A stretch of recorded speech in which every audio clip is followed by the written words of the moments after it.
আমি অক্ষয় চক্রবর্তী, আমি যাদবপুরে থাকি। আমি বিএসসি পাস করে সোনাল কলেজ থেকে। তারপরে আমি 1-2 বছরে একটা কম্পিটিটিভ এক্সাম প্রিপারেশান নিই, কিন্তু নেওয়ার পর মনে হয়েছিল যে বড্ড বেশি টাইম কনজিউমিং লাগছে আমার। আর দেন আমি ঠিক করি যে আমি আইটি ফিল্ডে যাবো, বিকজ আমার বিএসসি পাস করা ছিল।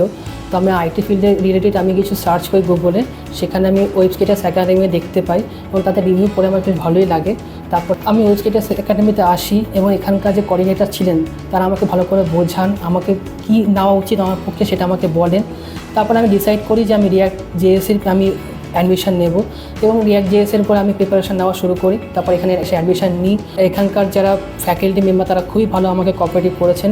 এখানে স্মার্ট বোর্ডে পড়াশোনা করানো হয়, তাতে করে আমাদের বুঝতে খুবই সুবিধা হয় এবং তার ফলে অনেক কিছু আমরা নতুন নতুন বুঝতে পারি। এবং তারপরে এখানে একটা ডেমো প্রজেক্টও দেওয়া হয়। কোর্স শেষ হয়ে যাওয়ার পরে ওয়েবস্কিটার একাডেমি থেকে আমাকে 4টে মতো ইন্টারভিউ ব্যবস্থা করে দেন।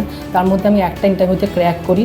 আমি এখন একটা রেপুটেড কোম্পানিতে রিয়াক্ট জেএস ডেভেলপার হিসাবে আমি জব করছি, তার জন্য আমি খুবই খুশি এই জব অপরচুনিটি দেওয়ার জন্য। Thank you Webskitters academy.